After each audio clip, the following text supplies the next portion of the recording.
And welcome everyone. आज हम लोग देखने जा रहे हैं क्लास 6 के ज्योग्राफी एनसीईआरटी का 5वां चैप्टर जिसका नाम है major domains of the earth. सबसे पहले आते हैं इससे क्वेश्चंस पे। पहला क्वेश्चन यहाँ पूछ रहा है आपसे what are the 4 major domains of the earth. दूसरा क्वेश्चन पूछ रहा है name the major continent of the earth. तीसरा क्वेश्चन पूछ रहा है name the 2 continents that lie entirely in the southern hemisphere. चौथा क्वेश्चन पूछ रहा है name the different layer of atmosphere. पांचवा क्वेश्चन पूछ रहा है why is the earth called the blue planet. छठवां क्वेश्चन पूछ रहा है why is the northern hemisphere called land hemisphere.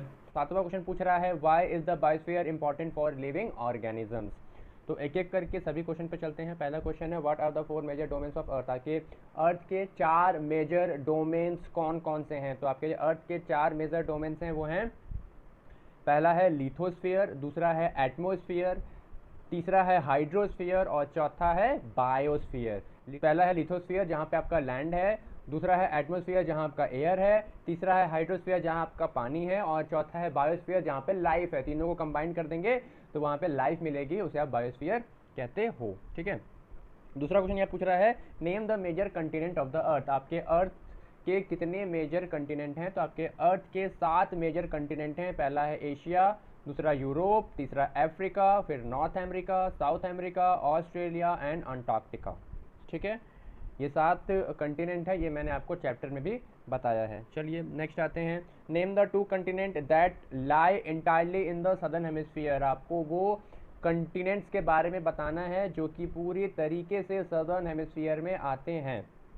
तो जो पूरी तरीके से 2 कंटिनेंट सदर्न हेमिस्फीयर में आते हैं वो पहला है अंटार्कटिका, दूसरा है ऑस्ट्रेलिया। ये दोनों ही सदर्न हेमिस्फीयर में होते हैं और एंटायरली सदर्न हेमिस्फीयर में होते हैं। इसका कोई भी पार्ट ऐसा नहीं है कि आपका नॉर्दर्न हेमिस्फीयर में हो। ठीक है।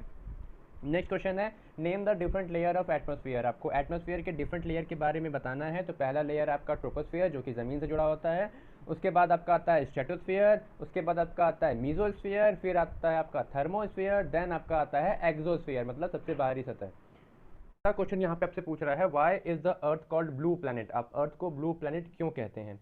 तो जो हमारा अर्थ है उस पर 70.8% वाटर है। ठीक है, तो इसकी वजह से मैक्सिमम अमाउंट जो है वो हमें वाटर रहता है अर्थ पे, और जब इसको स्पेस से दिखोगे तो उसका कलर आपको ब्लू दिखाई देगा। इस वजह से हम अर्थ को ब्लू प्लैनेट कहते हैं। ठीक है।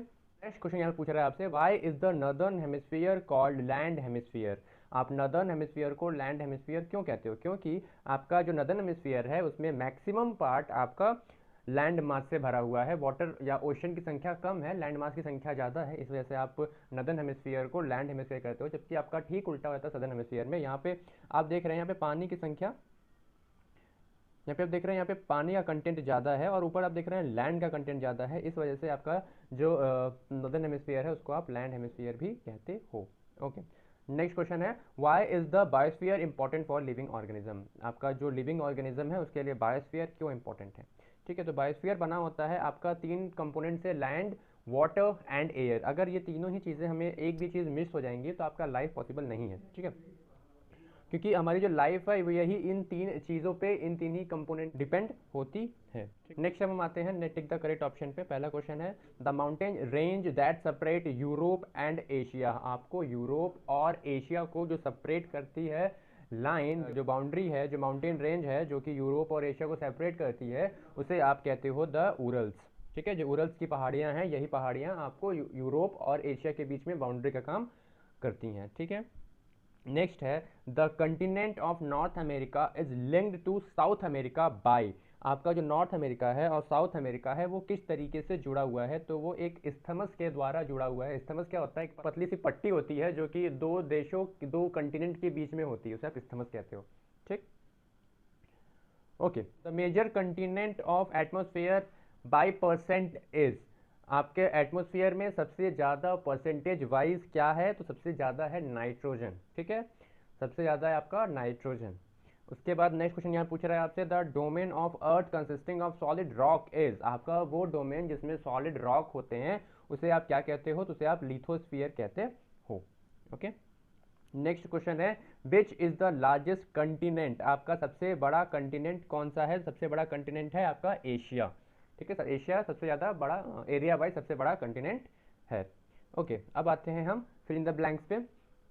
पहला क्वेश्चन यहाँ पे पूछ रहा है the deepest point on the earth is dash in the Pacific ocean. आपका अर्थ पे सबसे डीपेस्ट पॉइंट क्या है? मैंने आपको चैप्टर में बताया था कि जो हमारे अर्थ में सबसे डीपेस्ट पॉइंट है उसे आप मरीना ट्रेंच कहते हो, ठीक है। नेक्स्ट आपका क्वेश्चन है the dash ocean is named after a country. ऐसा कौन सा ओशियन है जो कंट्री के नेम पे है? तो एक इंडियन ओशियन ही सिर्फ ऐसा ओशियन है जो कि एक कंट्री के नेम पे रखा गया है, ठीक है।